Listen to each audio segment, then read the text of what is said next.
Hi, everybody. I'm David Shernoff. Okay, so we have a really full agenda today. What I want to present to you and invite some discussion on is not so much a study, but rather a series of NSF-funded studies on using educational video games to teach undergraduate mechanical engineering courses.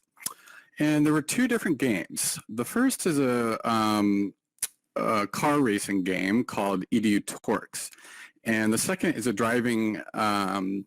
it's a game driving a subterranean vehicle to navigate challenges called Spumone. I will demo both and give you some of the research findings on both. And along the way, we'll talk about some of the advantages and challenges of using an educational video game. And then the most recent study was on transportability. So once you know a game is working the way you want and having the educational effects you want, the ability to transport it to other teachers and schools. This gets into the issues of implementation, and so I'd like to get some of your thoughts on that as well. Most of these studies have been published. Some have been presented at conferences, and so just so you have the references of those, I'm going to now post that into the chat if that's okay. Okay, did you guys get that? I think so, right? So those are references for you if you would like further information. And we can go to the next slide, please. Okay, so these studies were investigated not only by me, but by my research collaborator, Brianna Collar. Brianna is a mechanical engineering professor at Northern Illinois University and is the brain behind creating the games. My role as more of an educational psychologist was to lead the studies of engagement and learning. Brianna created these games as a tool that he believed could help him to teach undergraduate mechanical engineering courses better than the traditional textbook and lab approach. He realized that the reason most people are interested in mechanical engineering in the first place is they like to design and build things. And so he sought to give them experiences much more like that of a real mechanical engineer, which is a lot different than a textbook approach. Next slide, please. Yeah. Okay, so in the first study, we asked a simple question. Was a video game approach to teaching mechanical engineering instruction associated with higher motivation and engagement than the traditional approach relying on textbook problem solving in a sample of undergraduate college students? I'd like to throw this out for your participation now. Why games? I can give you some of our answers for why we pursued this avenue, but what are some unique advantages and educational video games that you've found or experienced, especially perhaps to teach complex content? What are some of the challenges of using games, maybe challenges with implementation? So what are some advantages, what are some challenges that you've had, that you've experienced? And yeah, feel free to unmute yourself if you'd like to say something, or you can use the chat. I see the learner has control over the environment and is forced to actively explore the content. Yeah, absolutely. I think that active exploration resonates with a lot of people in the educational video game world, not being a passive learner, but an active one that, and the control is interesting too, because we're going to be talking about flow theory, and that's sort of central to the idea of flow. Other thoughts?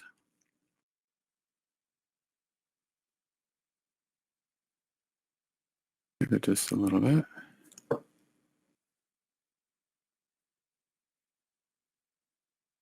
Okay. Well, I think there's going to be time at the end too, so we can always come back to any ideas or questions that you may have. So we can go ahead to the next slide, and I'll give you a few of our thoughts on the matter.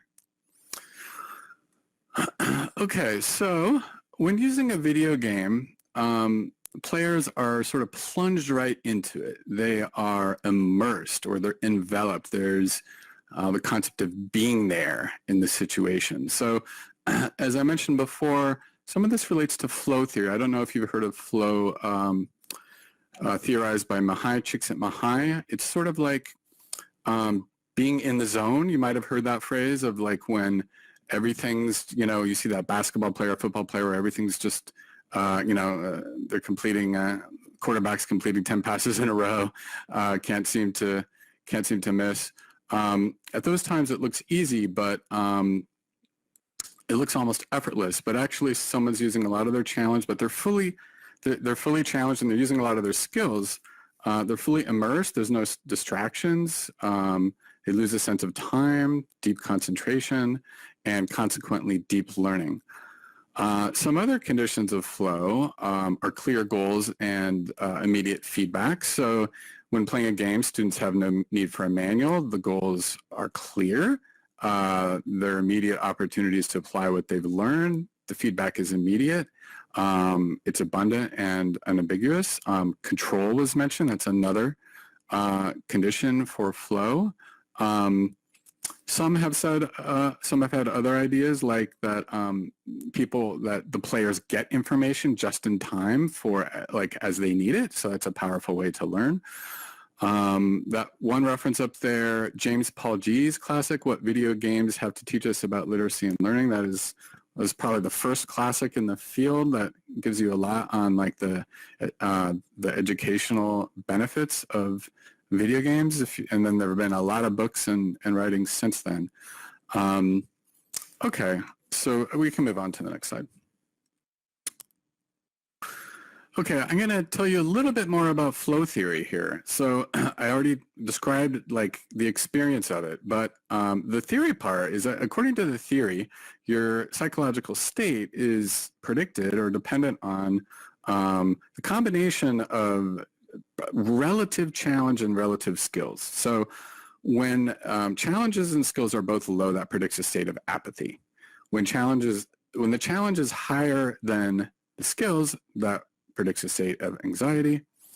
And then when skills are higher than challenges, when someone has more skills than they even need for the challenge, that predicts relaxation. And it's only when challenges and skills are both high and in balance that someone's likely to get into that nice rhythm where time seems to stand still, referred to as flow. So applying this to educational video games for a second. Well, before someone even plays a game, there's no challenge, right? So there's low challenge, low skills, that predicts apathy. Now, someone first starts playing, a lot of games, like the ones I'm going to show you, have different challenges and different levels associated. So you might start on the first level, and it might seem rather easy. So, the skills your skills may be higher than that challenge, and that's nice and relaxing. But then, video game, then you go on to the next challenge, or maybe the one after that, and all of a sudden it gets harder. And at that point, the challenge, you don't have quite the level of skill to meet the challenge. That predicts anxiety. That might not seem like it would cause anxiety with the video game, but when you think about different flow, a lot of times people think about flow with different sports. So take skiing. You hit that slope that's too icy or too steep, you can see how that anxiety really sets in. So to go from anxiety to flow, what do you need to do? You need to go along that continuum of skill. You need to go from a lower skill to a higher skill. So what do you practice, and you get good, you get better at it. And then you're in that state of flow where it's challenging, but you've developed the skills. And that's when you get really into it, you get really addicted until you get so good at it, you keep playing and playing that now it seems kind of easy, right? And now you're back in relaxation. What do you need to get, to start the cycle all over? That's right, a higher challenge. And so you need that higher level or the next challenge. And, video games are very good at, unlike a lot of other activities, take skiing or tennis, whatever it is. For those activities, often you have to modulate your own challenge or whoever you're playing against. But video games are very good at giving you that higher level of challenge to keep you in flow just when you need it. Okay, next slide, please. All right. So first, in this particular study, we used the video game to teach a couple of courses. We piloted it in a numerical methods undergraduate course, and then ran the full study on a dynamic systems and control course. Again, this is undergraduate engineering. And in dynamic system and control, which is the main study, students learn how to make machines to run autonomously. Familiar examples include automobiles, cruise control, anti-lock brakes, traction control, automatic parallel parking. Control systems play an integral and indispensable roles in modern technology, as you'll see in this video. This video we're going to show kind of says it all, so I won't spend too much time on this, but Briano restructured his whole course so that the students would race a virtual car around a virtual track and therefore face authentic open-ended challenges similar to the nature of those used by real-world professionals, real-world engineers, making similar professional judgments without the real-world consequences, right? They don't have to worry about actually crashing up cars, with several advantages over the traditional textbook approach. Just a couple more slides, though, to set up this study. So next slide, please. Okay, so in this study, what we did was that in the spring, dynamic systems and control was taught in the regular way from a textbook supplemented with lab exercises. And then in the spring of 2009, year 3 of the study, we used the video game, and the whole course revolved around the video game to anchor instruction. Briano taught the course both times, so the instructor was the same. And to measure students' engagement, we used what's called the experience sampling method. I'll tell you a little bit more about that after we show the video. So next slide, please. And just before we show the video, just a word about the sample. About 100 students in the classes. This was NIU's in DeKalb, Illinois. So what you might expect there, mostly about 60% white, 15% Asian. But the only thing that was a bit different about this sample is because engineering courses are very male-dominated, only about 12% female, and the rest were male. Next slide, please. And then here's where we're going to pause to demo the videos. And in most mechanical engineering curricula, there is a numerical methods course, a course that teaches students the fundamentals of how to get a computer to perform engineering calculations. The textbook we use for the course is thick. It catalogs 8 techniques for root finding, 8 methods for solving systems of linear algebraic equations, 9 approaches for interpolation and curve fitting, 5 techniques for numerically approximating derivatives, 9 methods for integrating functions, 8 approaches to integrating ordinary differential equations, and much more, including loads of homework problems for students to solve. There are problems which ask students to estimate the derivative of the gamma function. There are problems in which students must determine where within a steel ball bearing the internal stress is exactly half the maximum stress, just in case they wanted to know.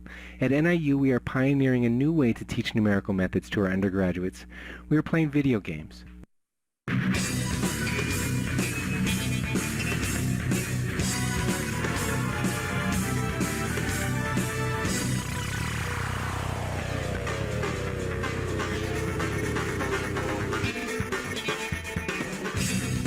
What you're looking at here is the final exam in the course. It's a race. Students had to drive their cars around a track, completing 2 laps in the least amount of time. And when I say drive, I mean drive in the usual sense. We tell the car how much to turn to the right or to the left, how much to step on the gas or the brake. However, instead of using a steering wheel and pedals to give the car its driving commands, we wrote computer programs to do the driving. Sort of like the cruise control in your car, but much more sophisticated.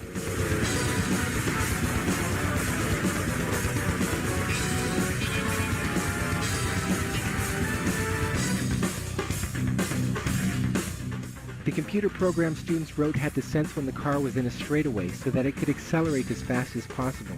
We wrote the programs to calculate the optimal times to shift gears. Our computer programs had to recognize all the turns in the track and to calculate the maximum speeds at which the car can navigate each. Students computed the last possible moment to begin braking so the car would not spin out of control and crash. It is worth emphasizing that students do not use commercial software to perform their calculations. They write their own software, mostly from scratch. Over the semester, students create and optimize their driving programs to race on a specific practice track. On the final exam, though, they have to race on a track that they have never seen before. Therefore, the computerized drivers have to be sufficiently smart to drive through any turn or any sequence of turns on any surface on any track. As you can see, some of the driving programs are smarter than others, but even the drivers that crash are smart enough to get themselves back on track and to continue racing. Developers.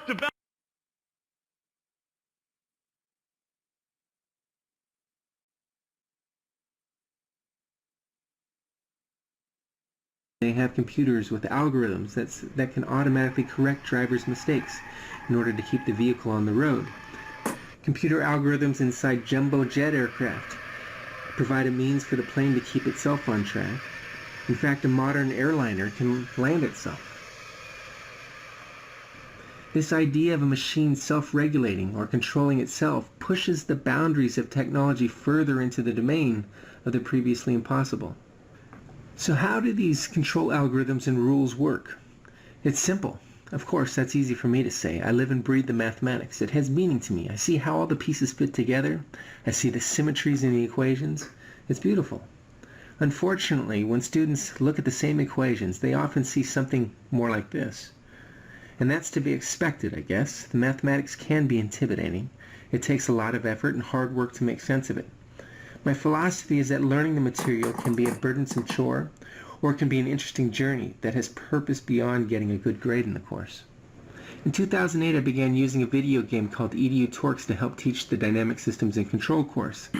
Even though EduTorcs has much of the look and feel of a traditional car driving game, students primarily interacted with the game through a software interface I created. Instead of spending countless hours honing one's eye-hand coordination, my students instead spent their time constructing mathematical rules for the virtual car to drive itself. Here's what I got when I asked a group of students to show me something interesting. In this case, they wrote mathematical algorithms that would make the car drive itself backwards. That's a good start. Then when they pressed a particular button on the keyboard, the car would perform a graceful flip turn at 75 miles per hour. How cool is that? And when they pushed the button again, the car would flip back around. Now this is difficult to do. The maneuvers would make any Hollywood stunt driver proud. And it's learning dynamical systems and control unlike anything you'll find in a textbook. So there's a taste of what students can do by the end of the semester, but perhaps it's more interesting to see how the video game is used to foster learning during the semester. When students receive the game at the beginning of the year, this is what it looks like. The car just sits there motionless on the track. To get the car to move, we have to write simple computer programs in C++. Let me show you how it's done. There's a variable called brake that we can assign a number between 0.0 and 1.0. A 0 means that one's foot is completely off the brake pedal. The gear variable takes an integer. Here we're giving it a 1 for first gear. A variable 2 would put the car in second gear. Assigning a number to the throttle variable is equivalent to stepping on the gas pedal. A value of 0.0 means take your foot off the gas. 1.0 means put the pedal to the metal. We'll choose 30% throttle here. Now we can save and compile our code and we can see how the car responds. So here we are, ready, set, and away we go. Notice the car just went into first gear and it's inching forward just like we told it to. Things are looking really good. And we forgot to steer. I guess we're back to the drawing board. Our programming interface has a variable called steer. A value of 1.0 commands the car to turn the steering wheel all the way to the left. A value of -1 turns the wheel all the way to the right. 0.0 would tell the car to go straight ahead. Since we neglected to turn right in that previous run, why don't we give the steer variable a value of -0.5? This is a right turn. We'll see what happens. So we're back in the car, ready, set, go. And notice we turned right immediately, and we're going around in circles. This is not exactly what we had in mind, but if you think about it, this is exactly what we told the car to do. So we're going to have to think about it a little bit more. Let me pause this. I guess we could tell the car to go straight for a while, and then start to turn. Okay, so cool, huh? Okay, can we go to the next slide too? So yeah, this was cool, but were our students actually more engaged in it? As Brianna played around with this in his classes before the study, he believed that they were, and so sort of sought a method where we could capture this. And so now we transition a little bit from Brianna's research focus to my own, because this experience sampling method that we used is something that I've used in much of my research. Sometimes they're called beeper studies, but basically we gave all the participants digital wristwatches that were pre-programmed to sound an alarm 30 random times throughout a week, basically over 3 separate 7-day, 3 separate weeks or waves during the semester. And actually, I'm sort of dating myself because these days you'd use a smartphone rather than these digital wristwatches, but back then it was like 2005, so we still use that. And at any rate, when the participants are signaled, they sort of stop what they're doing and sort of like freeze and like report on that moment in time just before you were beat. Okay, so they give their location and activity on a little survey, their experiences and emotions in 20 multiple choice and scaled items, like how hard were you concentrating, how interested were you, how much were you enjoying it, and so forth. So you get these little repeated snapshots of their experience, and our beeps were sort of scheduled to maximize the likelihood of it beeping during their homework, which, remember, in the control year, that was going to be just with the textbook, the homework or lab. But in the experimental years, those homeworks and labs were going to be done with the game. So see, we're comparing the experience when doing it with the textbook to when doing it with the game. Next slide, please. Okay, so we're on to the results. And let me just set this up for you a second. In this particular graph, you'll see the 0 line, and that 0 represents students' average, at least their own average, like throughout the week. So like that first one was average engagement. Now the yellow bars are with no video game, and the green are with a video game. So let's look at the yellow ones first. Let's actually look in the middle, right? You'll see intellectual intensity, which is sort of like the challenge, the importance and challenge of the course is high. It's above average. But intrinsic, up to the right, intrinsic motivation is really low. That's doing an activity just because you want to do the activity, right? So you get this profile almost of like drudgery. It's hard, but I don't want to do it, right? It's like work. And that's why if you look at the left, the engagement score is about neutral. Maybe those things balance out, okay? Now compare that with the game. Starting in the middle again, intellectual intensity is almost as high. In other words, it's just as challenging. You got that sense of rigor to this experience. But what's really different is that intrinsic motivation, rather than being really low and below average, it's actually pretty high above average, very, statistically different than in the control year. And then overall, if you look at that first set of bars, engagement is high compared to a neutral. So it sort of interjected this sense of interest or fun into an otherwise very challenging course that maybe was sort of a drag. Okay, next slide. You could also see this on the emotional items. We aggregated some, we asked questions like, are you happy? Are you feeling good? Are you feeling strong? Are you feeling sociable? All these sorts of things, and average them.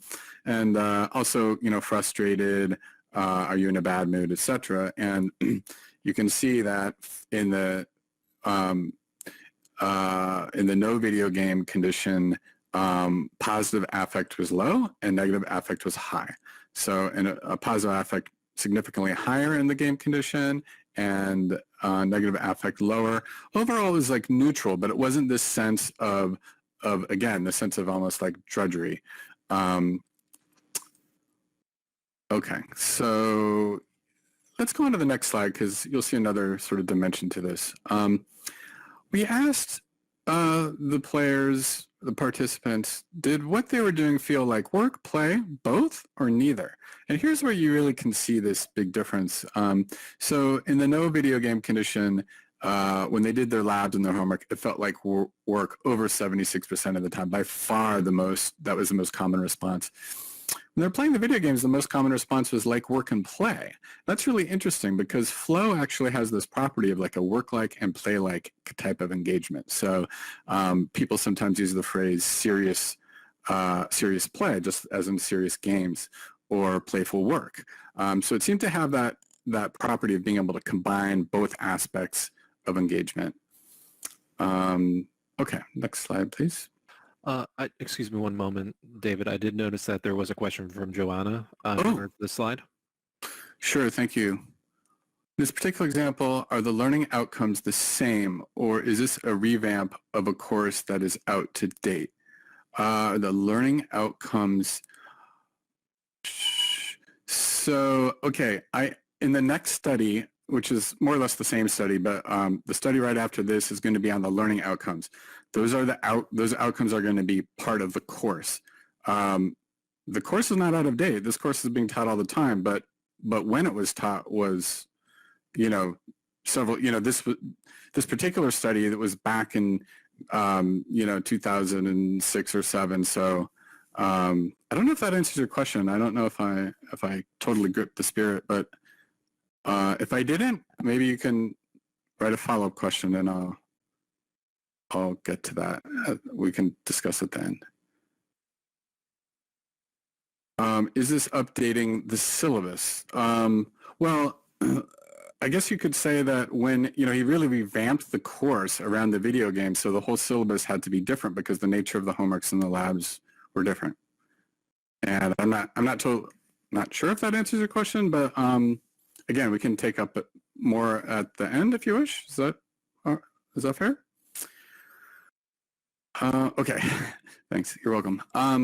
Okay, so in conclusion, students were more engaged, more intrinsically motivated, had more positive affect and emotions, and worked more frequently as though their work was like work and play when doing labs and homework with the video game. Overall, the study suggested that a video game approach can be effectively implemented into mechanical engineering instruction to simulate real-world professional practice and foster optimal engagement in the learning process. Flow and engagement is in simulated practice may be a central ingredient to fostering superior development of real-world competencies for those seeking a new profession. So we surmise that flow and engagement is exactly what was needed to foster superior professional development and learn real-life competencies. Okay, next slide. Okay, I'm going to move on to that study of learning that I just mentioned when I said in the next study, where it sort of gets more to that question about the learning outcomes. So in this question, we asked, did students who learned the course with the video game demonstrate higher competencies with the course materials than a control group? And did students' perceptions of work-play integration, that is seeming like work and play, and skill use during homework and lab activities leading up to the exam predict performance on that exam? And if so, was the effective perceived work-play fusion and skill use moderated by the experimental condition? Okay. Next slide. Okay, so this maybe gets to the measure of the student learning. It basically was the performance in the course. We used 2 practice tests that were administered at the end of 9 and 15 weeks in each of the 15-week semesters before the students took their midterms and final exams. That would count towards the grades. Now you might say, well, why didn't you just use the final exams and midterms? Well, the practice tests are less likely to reflect the effect of last-minute studying than the midterm and the final. So basically we did that to make it more about like what are they really learning and not so much just the effect of cramming for the test. And there were also some baseline measures at the beginning of the semester. So there was an exam on basic mechanics concepts to assess prior level of knowledge that was used as a control, and also used as control were some other person level factors like learning styles, digital game use, engineering interests, and demographic and background information that were, these were all given by survey and just used as controls. So next slide. Pardon me, before we move on to the next slide, I believe that there's Another question? Slightly time-relevant question in regards to this particular slide. Does this slide and the slide previous, can you talk about how the assessments compared for both groups, and was the test group, were they both the same? That was from Arcana. Apologies if I mispronounced that. Yeah, no, it was exactly the same. I mean, it was the students went through this course. The content was the same. Otherwise, the only thing that differed was how they were doing their homeworks and labs. So the tests were exactly the same for both groups. Yeah. This was, so this was a quasi experimental type of design. Okay. So the measures, the first one, the play-work integration, I think we already explained that. That came from the item about was it like work, play, both or neither. And we created a dummy variable out of the answer like work and play. That's of special interest to us. And then skill use was just how much were you using your skills. And the measures of experience leading up to a given exam were aggregated or averaged to use those as predictors for the on that exam. Okay. Yep. And next slide. Okay, and this is simply the main result of the experimental effect on the learning outcome itself. Again, 0 is an average. If you take all these people and lump them together, both the treatment and control. So the treatment group did score above average, the control below average, and these were significantly different. So we did get a significant treatment effect in terms of the learning outcome. Next slide, please. Now, we predicted that maybe one reason for this was this difference in work-play fusion and perceived skill use. But were they even different? I mean, was it even higher in the game condition? And both were. So the work-play fusion significantly higher. Students rated feels like play and work much higher in the game condition. We already saw that in a sense, as well as perceived skill use. Now, this doesn't tell you whether they predicted that learning outcome, but if we go to the next slide, these were done in multi-level regressions, which are complicated, so I'm not going to actually show you those, but in the second bullet, you see that it was a predictor. So the first bullet was just looking at the, reiterating the first slide I showed you, that there was a treatment, there was effective treatment on the competency in the course, the learning outcome. But in the second bullet, the perceptions of work, play, integration, and skill use both significantly predicted that course competency, okay? And then the significant effective skill use and competency was moderated by the treatment condition. That's just saying not only did skill use predict performance, but the effect on performance was greater in those, that effect was greater for those in the game condition. And then a substantial proportion of the variation on the effect in these perceptions across students was accounted for by taking the game-based course. So the game condition accounted for 25% of the total variation in these effects. Okay, next slide, please.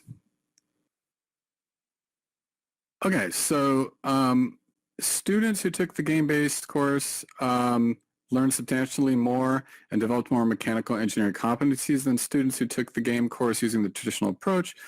One explanation for the superior learning games associated with the game may relate to the concept of indwelling, that students dwelling in the phenomena associated with gameplay supports tacit knowledge development of the mechanical engineering principles. So serious games like EduTorcs present the opportunity for indwelling or familiarity with ideas, practices, and processes that get so ingrained that they become like second nature. So here indwelling, we're just using that as an interpretation of why the students learned more through the game, that they became perhaps so immersed and familiar with the concepts that the knowledge became sort of implicit in their performance. Okay, so we're going to move on now to the second game, Spumone. Before we play, yep, hello? Sorry to interrupt. You just had a question about the previous few slides from Arcana. It's asking, does this mean that 25% of the students more passed, or students scored 25% more in the game-based course?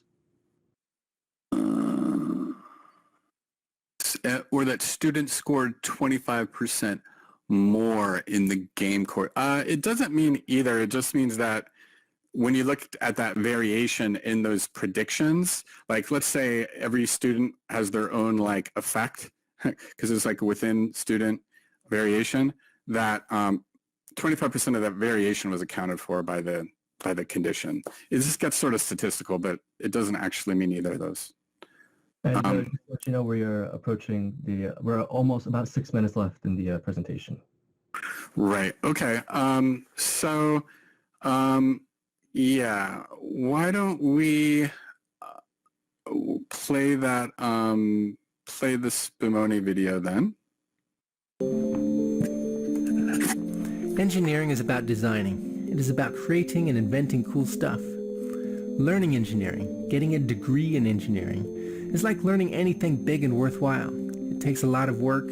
even some crashing and burning from time to time. The things that engineers create obey the laws of physics, and physics, of course, is expressed in the language of mathematics. So what distinguishes an engineer from, say, your Uncle Ernie and the masterpieces he creates? Well, engineers are able to put that math and physics to use. They analyze and optimize as they synthesize. Learning engineering is sometimes like drinking from a fire hose. You get blasted with equations and mathematical manipulations. But the best way to learn this material is to dive in and to do it, to get lots of practice. The good news is that textbooks are filled with homework problems like these for students to practice on. The bad news is that textbooks are filled with homework problems like these. While such homework problems have their place, engineering is not about getting some right answer in the back of a book. Engineering is about getting things to work. And think about it, what if homework analysis had actual consequences, more than just a grade? Sounds thrilling, doesn't it? But it'd be good to have the safety of that foam pit, when we're learning at least. In an effort to replace some of those dull textbook exercises with active and authentic learning experiences, we have been experimenting with a new game called Spumone. In Spumone, you pilot a little vehicle, the Spoocraft, around a two-dimensional subterranean simulated world. There are many levels and challenges embedded in the game. In different worlds, the Spoocraft takes on different forms, and there are different tasks to be accomplished.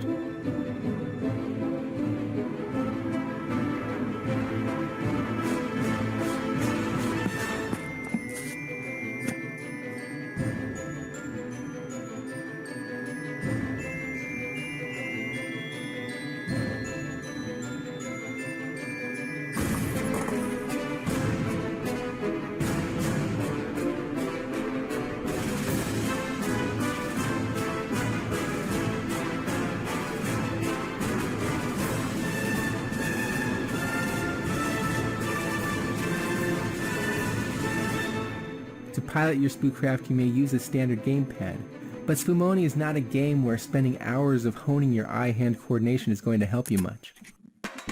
Most of the challenges have been carefully designed to be nearly impossible to complete with one's nimble reflexes and sharp instinct alone. For example, there's a place in Spumone where if you descend too slowly,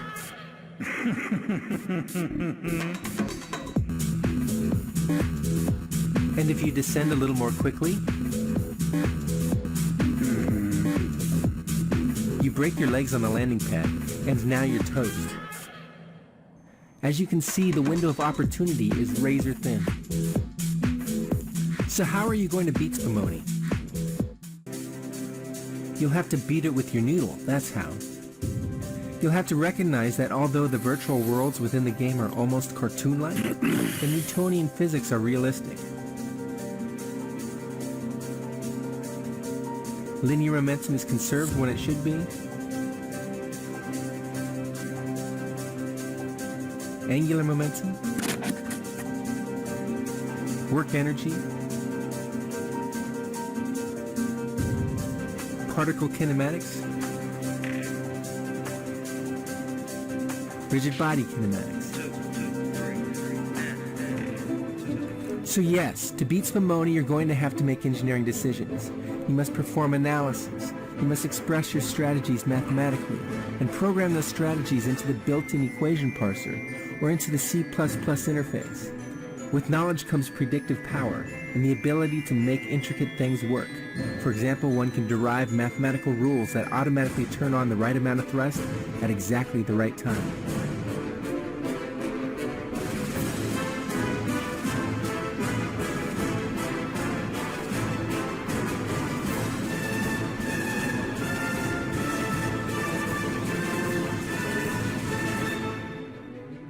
Making things work, that's what engineers do.